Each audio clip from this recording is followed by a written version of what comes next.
Hello everyone. आज हम worksheet number 8 कर रहे हैं क्लास 7 के लिए triangle and it's properties.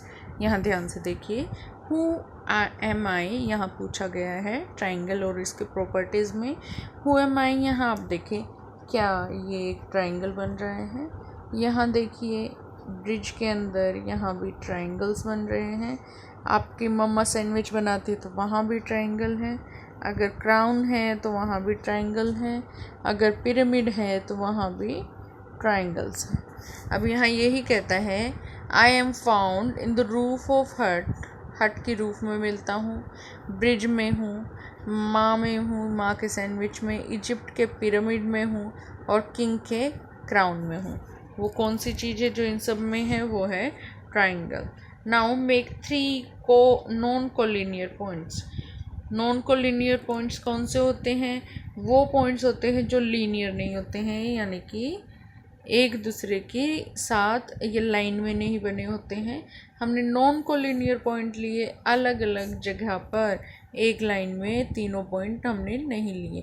Points which do not lie on the same line, एक ही लाइन पर जो पॉइंट नहीं लाई करते हैं वो क्या होंगे? नॉन कोलिनियर पॉइंट्स होंगे। A B C on the paper, A B and C, ये हमने 3 हमारे पॉइंट्स लिए हैं। जॉइन दैम, अब आपको उनको क्या करना है? जॉइन करना है। जॉइन किया गया है यहाँ पर। What is the figure obtain, अब जो फिगर आई है वो क्या हुई? वो हमारा ट्राइंगल बन गया। तो यहाँ पर what is the figure obtain क्या है? ट्राइंगल, आपका त्रिभुज यानी कि ट्राइंगल। अब आपको आगे कहा गया, it is a closed figure of 3 line segment. ये एक क्लोज्ड फिगर है जो कि 3 लाइन सेगमेंट से बनी है। 3 लाइन से नहीं कहेंगे क्योंकि लाइन के एरो हेड होते हैं। यहाँ पर एंड पॉइंट है, इसीलिए ये क्या है? लाइन सेगमेंट से बनी है, 3 लाइन सेगमेंट से। One is A B, second is A C and third is B C. इस तरह से ये हमारी एक क्लोज फिगर बनती है। साइड्स क्या हैं? साइड इसकी ए बी है, इसकी साइड बी सी है और ए सी है। अब वर्टेक्स क्या है? वर्टेक्स होते हैं ये कोने जो शीर्ष है हमारे A B and C. After that angles क्या है? Angle A, angle B and angle C, जिन्हें हम अलग तरीके भी नाम दे सकते हैं। और वो नाम दे सकते हैं, एंगल ए को हमने बोल दिया एंगल बी ए सी, यहाँ लिखा गया है। एंगल बी को बोल दिया ए बी सी, एंगल सी को बोल दिया ए सी बी। इस तरह से आप इन्हें लिख सकते हैं ट्राइंगल के अंदर एंगल्स के नाम। अब उसके बाद आता है मीडियन। मीडियन क्या होता है? A line segment joining a vertex. एक लाइन सेगमेंट होती है जो कि वर्टेक्स को जॉइन करती है to the midpoint of opposite side, उस वर्टेक्स के अपोजिट साइड के मिड पॉइंट से। एक ऐसी लाइन सेगमेंट जो एक वर्टेक्स को जॉइन कर देगी उसकी अपोजिट साइड के मिड पॉइंट से, मध्य बिंदु से जॉइन कर देगी। इसके बाद आपके पास ए डी यहाँ पर बी सी को मिड पॉइंट पर कट कर रही है, तो यहाँ पर हमारी ये मीडियन होगी। अब यहाँ बी एंगल से हमने किया, बी पॉइंट से, तो वो बी ई बनता है, ये भी हमारा क्या है? मीडियन है। और ऐसे ही सी एफ हमारा मीडियन होगा। अब एल्टीट्यूड क्या होता है? The perpendicular line segment from a vertex to a triangle to its opposite side. अब ये जो हमारा मीडियन बन गया, ये क्या है? एल्टीट्यूड भी इसे कहते हैं क्योंकि ये हमारा लाइन सेगमेंट है जो कि वर्टेक्स से ट्राइंगल के अपोजिट साइड पर आता है। Now think, can altitude be drawn from any vertex? क्या एल्टीट्यूड किसी भी वर्टेक्स से बनाया जा सकता है? Is there any difference between median and altitude? Yes, little difference is here. आप लोग अपनी बुक से इसे पढ़कर रिवाइज करेंगे। Now exterior angle of a triangle is formed. Exterior angle जो है ट्राइंगल का वो फॉर्म होता है when a side of triangle is produce, जब एक साइड ऑफ ट्राइंगल को हम प्रोड्यूस कर देते हैं। मान लो मैंने इसको यहाँ प्रोड्यूस किया, तो ये जो एंगल बनेगा ए सी एंड डी, ये एंगल क्या होगा, ये एंगल हमारा एक्सटीरियर एंगल होगा। और बाकी के एंगल्स जो ये बने हुए हैं ये कौन से एंगल हैं, ये इंटीरियर एंगल है। Draw the triangle P Q R and produce one of the side. आप angle P Q R draw करें और उसकी एक साइड को इंक्रीज कर दें, पी क्यू आर और एक side increase, P Q and R. Now आपको क्या करना है, क्यू आर टू से, क्यू आर को हमने एस तक प्रोड्यूस कर लिया। Angle formed at vertex R, vertex R पर जो एंगल फॉर्म हो रहा है इज कॉल्ड एक्सटीरियर एंगल, ये एंगल एक्सटीरियर एंगल होगा, पी आर, ऐसे से हम नाम देंगे।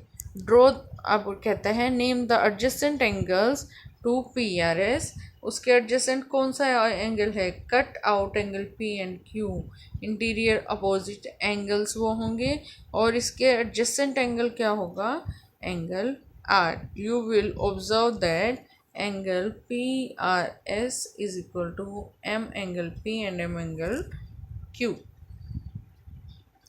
अब यहाँ फर्स्ट क्वेश्चन आपको दिया गया है। व्हाट फर्स्ट क्वेश्चन सेज, आपके पास कहता है कि ये ट्राइंगल पी क्यू आर मैं आपको देता हूँ, is mid point of Q R, ये क्या है, क्यू आर का मिड पॉइंट है। पी क्यू आर ट्राइंगल के अंदर आपका डी मिड पॉइंट है क्यू आर का, यानी कि ये मीडियन भी होगा। फिर अब आप बताइए कि यहाँ पी एम क्या है, पी एम ये क्या है, ये यहाँ पर एल्टीट्यूड, एल्टीट्यूड, ए पार्ट का आंसर क्या आएगा, एल्टीट्यूड, ये यहाँ पर एल्टीट्यूड की स्पेलिंग है। अब पी डी क्या है, median, second part is median. Now आपके पास सी पार्ट आता है, is Q M is equal to M R, क्या हमारी क्यू एम एम आर के इक्वल होगी, ये साफ दिख रहा है, ये क्या होगी, नो, क्योंकि डी हमारा मिड पॉइंट है, वहाँ पर ही दोनों साइड्स इक्वल होंगी। एंगल पी एम आर किसके इक्वल है, पी एम आर, ये हमारा 90 डिग्री के इक्वल है। आपका फर्स्ट क्वेश्चन था। Second, name the side opposite to angle Q P R, angle Q P R के अपोजिट साइड का नाम दीजिए। एंगल क्यू पी आर यानी कि एंगल पी के अपोजिट साइड का नाम दीजिए, वो है क्यू आर। क्या आ जाएगा क्वेश्चन नंबर 2 का आंसर, क्यू आर साइड जो है वो अपोजिट है।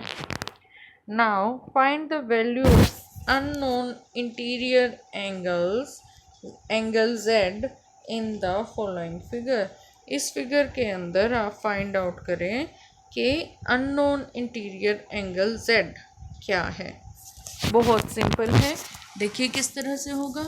यहाँ पर सबसे पहले आपके पास ये एक लीनियर पेयर बना रहा है, लीनियर पेयर मतलब 180 डिग्री होगा। तो यहाँ पर आप सबसे पहले एंगल ये वाला फाइंड आउट करेंगे, इसे हमने एंगल ए दे दिया ना, तो एंगल ए प्लस 115 क्या होगा, ये 180 डिग्री के इक्वल होगा।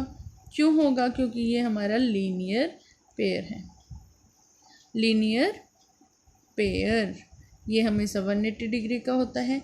अब एंगल ए आपको निकालना है, तो आप क्या करेंगे, A is equal to 180 degree minus 115 degree हो जाएगा। तो ए आपका क्या आ गया यहाँ पर 180 माइनस आप करें यहाँ पर आपका 75 डिग्री आपका ए आ गया, ए आपका क्या आ गया 75 डिग्री। अब आपके पास ट्राइंगल के दो एंगल आ गए 50 एंड 75, ये दोनों आ गए। अब आप क्या करें, अब आप इन पर लगा दें angle sum property of triangle, वो क्या होगी, दैट विल बी आपका angle 50 degree plus 75 degree plus A नहीं सॉरी जेड एंगल आपको निकालना है, जेड क्या है 180 डिग्री हो जाएगा। अब इनको ऐड करें, this will give you 125 degree plus z is equal to 180 degree.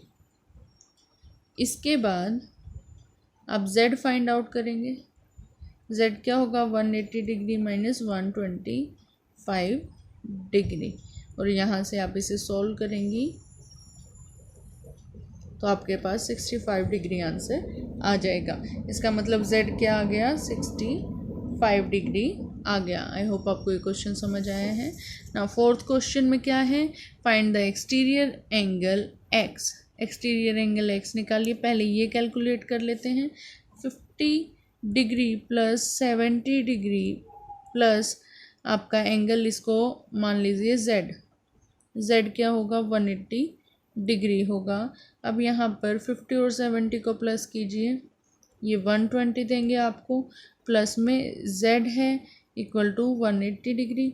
अब z निकालने के लिए आप क्या करेंगे, z इक्वल टू क्या हो जाएगा 180 degree minus 120 degree, it will be 60 degree. इस तरह से आपका ये आंसर हो जाता है। अब फिफ्थ है कि write 5 triangular shapes that you see in life daily. पहले वाले क्वेश्चन का एक पार्ट रह गया, आपको x भी कैलकुलेट करना है। यहाँ पर आपका क्या आ गया आंसर, आपका ये जो z आपने निकाला ये आपका 60 डिग्री आ गया, मतलब कि ये एंगल आपका कितना आ गया 60 डिग्री आ गया। अब ये 60 डिग्री आने के बाद आप क्या करें, x फाइंड आउट करें। x क्या होगा, x plus 60 degree is equal to 180 degree होगा। अब यहाँ x इज इक्वल टू क्या हुआ 180 डिग्री माइनस 60 डिग्री। आप इसको सॉल्व करेंगे, ये लीनियर पेयर बन गया। लीनियर पेयर ये एक रेखा पर बनने वाले कोण हैं, दोनों लाइन के ऊपर बन रहे हैं, तो ये 60 माइनस करके आपको क्या देगा 120 डिग्री। ये आपका क्या आ जाएगा 120 डिग्री। एक हमारे पास यहाँ प्रॉपर्टी ये भी होती है कि जो हमारा एक्सटीरियर एंगल होता है वो इंटीरियर एंगल, दो अपोजिट इंटीरियर एंगल के सम के इक्वल होता है। अगर आप 70 और 50 को ऐड करके देखें वो भी 120 होगा। तो एक्सटीरियर एंगल अंदर दिए गए दो एंगल्स के सम के इक्वल होता है, इंटीरियर अपोजिट एंगल्स के सम के इक्वल होता है। अब आपको फिफ्थ में 5 ट्रायंगुलर शेप्स देखनी है अपनी लाइफ से, और उनको लिखना है, यहाँ पर मेंशन करना है 5 शेप को जो ट्रायंगुलर दिखते हैं आपकी चारों ओर की चीज़ों में। आप इसे ढूंढना है और उनको यहाँ आंसर में लिखना है। लास्ट आपको सजेशन दिया है कि कोविड-19 से फाइट करने के लिए आपको मास्क ज़रूर लगा कर रखना है ताकि आप संक्रमण से बचे रहें। आपको ये समझ आई होगी। वर्कशीट नंबर 8 इसे प्रैक्टिस करें और अपनी NCERT बुक से पढ़ें। So like, share and subscribe. Thank you.